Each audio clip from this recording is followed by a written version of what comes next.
Hello and welcome back to a Squirrel Plays. I know I teased in my last video that I was working on another tabletop video where I take some old Mega Man X enemies and make TTRPG monsters out of them, but something interesting came up the other day.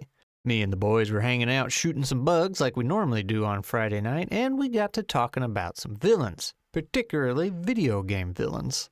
Old Steph asked me what my favorite video game villain was, or which one I thought was the best, and of course I completely brain farted, but that's to be expected. Interestingly enough, though, the conversation led to some interesting discoveries, such as the lack of decent villains in video games.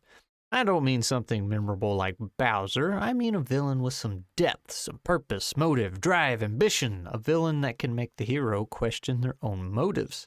In other words, a villain that's a little more than just evil. Granted, a villain that's just evil can absolutely serve its purpose. Again, have a look at Bowser, an iconic villain that we all know and love despite not having a tremendous amount of depth. He captures the princess, Mario saves her, end of story, good times all around. Mario, welcome to the World 5 Castle. Prepare to face me, Bowser. Ah! Everything has a time and place in the writing world. Shallow villains work just as good as villains with a lot of depth, so long as they're used in the appropriate setting. Which is why I always try to clarify on these types of videos that these are not definite rules or any kind of laws of writing. They're just little tidbits of information that you can use however you want, and wherever you want. In the worlds of Carl Jobst, a YouTube video is meant to convey an idea and entertain. And that's what we're hopefully going to do here today. Also, I know I do a lot of tabletop videos, especially of late, but today's villain talk is not just about tabletop villains. It's for whatever platform you're working on, a book, screenplay, video game, something else, doesn't really matter. And with all that said, what makes a villain more than just a villain? Nanomachine, son. Possibly, but according to the people of the internet, there's lots of other things that do the job too. As I'm sure you can imagine, there's lots of advice out there on how to make a better villain. More than enough to overwhelm even the most ambitious. Even if I told you every little thing that I thought made a villain more interesting, this video would be several hours long. So what we're going to do is just take a few of those ideas and explore them a little bit. And the first one we'll have a look at is make your villain a worthy opponent. Now this goes two ways actually. Don't make them so weak that there's no challenge for your hero, and don't make them so overpowered that it takes a random act of God to wipe them out. Let's look at what is probably my favorite movie of all time. The OG Transformers movie from 1986. If you haven't seen it, I don't even know what you're doing with your life, man. Megatron was absolutely a challenge for the heroes. In the beginning of the movie, we see him playing it smart by spying on his enemies first. When he sets up an attack, it's ruthless. He absolutely obliterates your entire childhood in just a few short seconds. No! Such heroic nonsense. Then he goes on to lead the assault on the Autobot base, and he's winning up until Optimus Prime shows up. Megatron must be stopped, no matter the cost.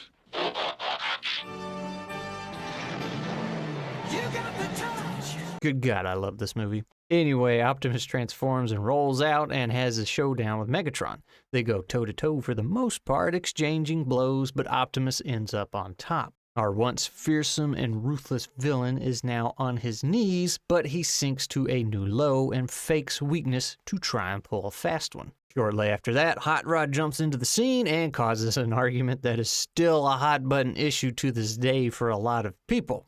Was it or was it not Hot Rod's fault that Optimus died? I hated Hot Rod so much as a child. I really, really did. He made me so mad, and I thought he was just the dumbest thing ever. It wasn't until many years later that I realized how good this whole thing was. Granted, it could have been fleshed out a little bit more, but man, I'm telling you, for a 90-minute toy commercial, this movie was really great.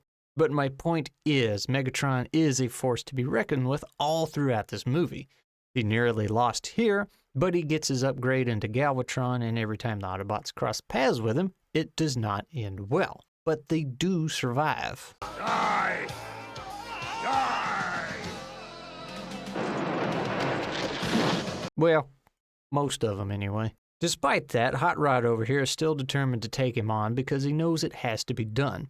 He knows it's possible, he knows Megatron can be stopped, and it was indeed a challenge, but he does win. He overcame the challenge with his own strength, took the matrix of leadership, became Rodimus Prime, and saved the day. It didn't take some random stroke of complete luck to win.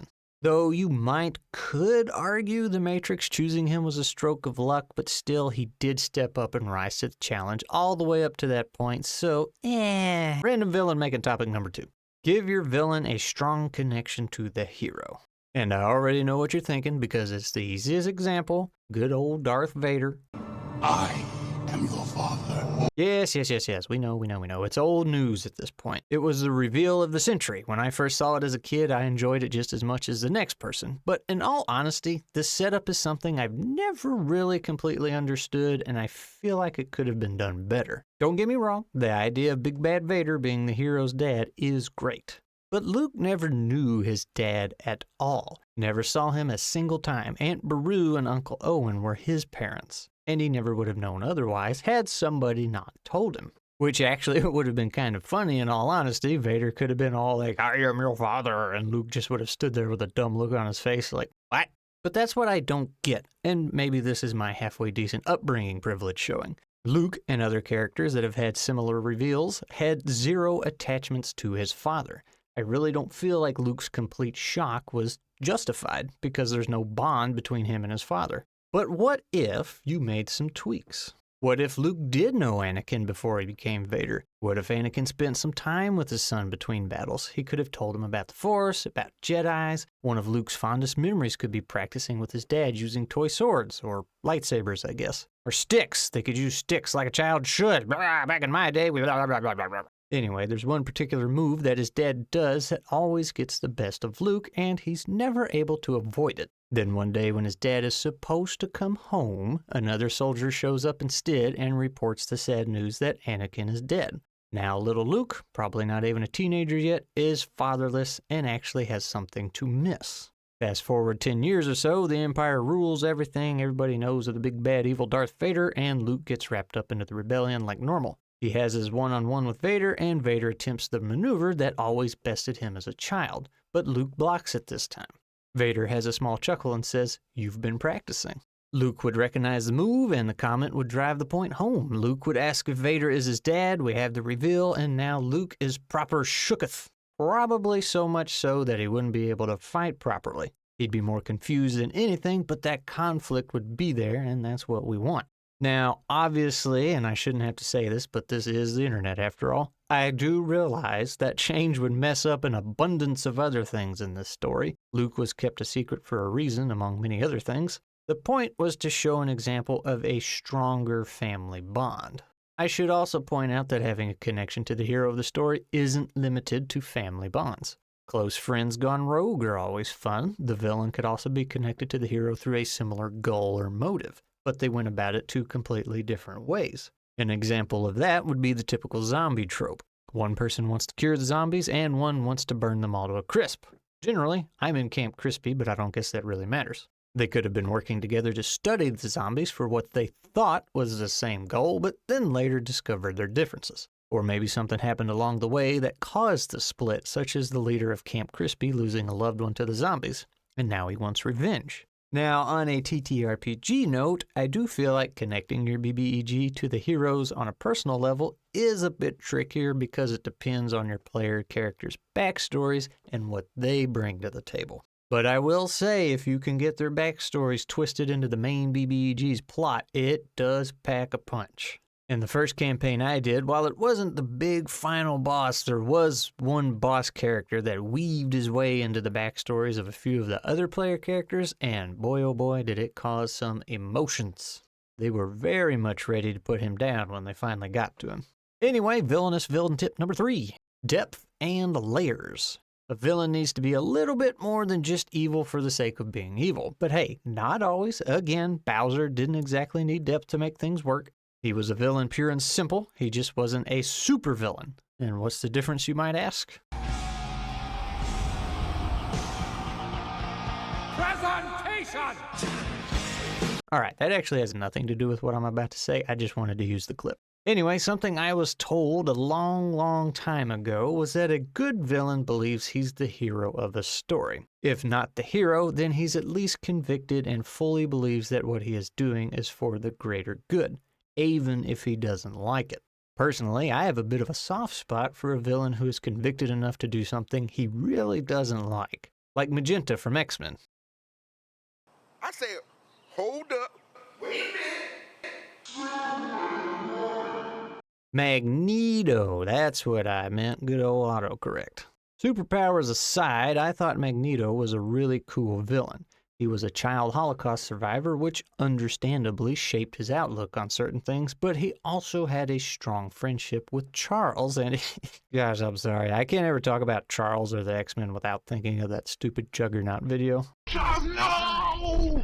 Charles, you got in my head. I'm the Juggernaut, bitch. That's the kind of thing the internet was made for. Anyway, it's been a long time since I watched the X-Men movie, but if I do remember correctly, both Charles and Magneto wanted mutants to be able to live in a world peacefully. Charles was trying to go about it the more diplomatic way, whereas Magneto had been worn down to a point where he didn't believe peacefully and politically was an option. Understandably so, considering he had experienced the worst of what humans had to offer before they even knew he was a mutant. That said, while Magneto didn't care much for humans, he did not want to hurt other mutants, especially Charles. However, he was willing if he absolutely had to. Or at least that's how I remember it. It is pretty fuzzy. That's the story I'm going to go with, though, because that's the example I need. And didn't Charles die, or at least temporarily die or something in one of these movies, and Magneto got super upset about it? Probably should have rewatched these before making this, but ain't nobody got time for that. That's one way to add some layers anyway. Another way would be to kind of flip that around a bit and make the villain not give a toot about his followers because he's so obsessed with his goal. The villain might willingly, and a little too frequently, send his soldiers off to a battle he knows they won't win and probably could have been avoided altogether. All for the cause, he says. This obsession with the goal and disregard for others could lead to unrest amongst his army and possibly a mutiny. And who doesn't like a good old-fashioned mutiny? The villain's obsession, of course, will need to be driven by something. Perhaps it's a sci-fi setting and there's some unrest between humans and another alien species. Some unsavories from the alien side kill his family, and now he's driven to the point of wiping them all out of existence because he's condemned them all in his mind. He thinks the aliens can't be trusted and they're all evil, and he's making the world a better place by eradicating them. But the loss of his family has driven him to a breaking point that he's willing to sacrifice anyone and everyone to make that goal a reality, because he doesn't want anybody else to suffer what he did. Paranoia is also a fun one to work with. In a TTRPG setting, this can be a great excuse for the villain's lair to be filled with all kinds of excessive traps and riddles and puzzles. Really, as long as you have something other than, I'm evil for evil's sake, you'll be doing better than most modern media. And truth be told, that's about where I'll close it for today. Just a few different things for you to consider next time you're working on a villain. I'm not sure what it says about me as a person, but I love a good villain. And as always, we will close it out with a shout out and a question for the day. And let's have a look here. Today's shout out goes to DM Tales. I've only chatted a couple times with him over at the Inn of Planar Crossroads, and you know, he's all right, I guess. No, I'm just kidding. He's all right. But I mention him because he is getting a TTRPG con together in his area. And what's interesting is I had no idea this guy was a pastor until very recently. And he's hosting this thing at his own church. That's right, man. He's abusing his authority as a pastor to support his sinful hobbies. I'm telling you, what's the world coming to? Terrible. Terrible. It does seem neat, though. He's calling it Ecclesicon, and there will, of course, be a link down below if you'd like to sign up and register. It's in the middle of April over in New Jersey, which is a little far for this squirrel, so unfortunately I won't be able to make it. But if it is near you, or you just feel like spreading your wings and traveling a bit, check it out and let me know how it goes. Or you can head on over to his YouTube channel and give it a watch. And the question of the day is, actually I don't know why I'm acting like I end these things asking one question. I always have a handful of them. What's one of your favorite villains and why? What was your worst TTRPG villain you ever had to face? When making villains, be it TTRPG or writing, what is some of your preferred tricks to making them better than the next guy? Squirrel out! Yeah, it's the juggernaut.